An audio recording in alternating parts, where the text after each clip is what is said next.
Okay.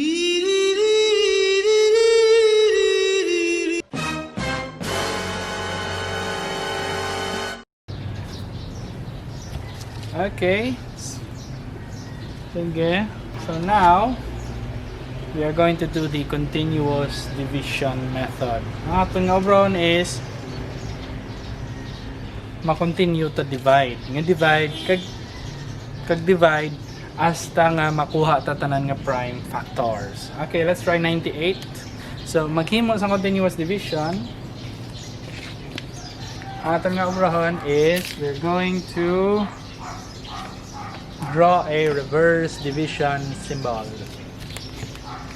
So 98, i-divide na siya. Ano maka-divide sa 98? Well, we can divide by 2. Okay, so 98 divided by 2. 98 divided by 2, that's equal to 49. Okay, and then ang 49, you can divide by 7. Ang answer niya is 7. And these are your prime factors. 2 times 7 times 7. So 98 equals 2 times 7 times 7. Amo na siya ang prime factorization sa 98. Okay, this time 120. Ang 120 aton nga i-factor. So 120, ano nga prime number ang makadivide sa 120? Well, we can divide by 2. So divide na siya by 2. 120 divided by 2, that is equal to 60. Okay, kay 60 times 2 equals 120. 60 divided by another prime number, 2. Okay, that's equal to 30. 30 divided by, ano pa gid 2. Okay, is equal to 15. 15 is divisible by 3. And then 15 divided by 3, that's equal to 5. So ang prime factorization of 120, I'll just write this here. 120 equals 2 times 2 times 2 times 3 times 5.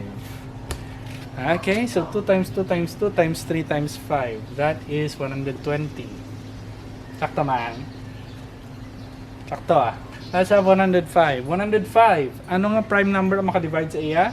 It ends in 5. So yes, it is divisible by 5. So divide by 5. 105 divided by 5. 21. Okay, so 21. 21 is divisible by 3. Okay, so that's equal to 7. So 105 is equal to 3 times 5 times 7. 105 equals 3 times 5 times 7. And amo na siya ang iyang nga prime factorization. And those are the two methods of prime factorization nga nabalaan ko. Basta may iban pa kaso hindi lang kuya kabalo. Okay, so that's it.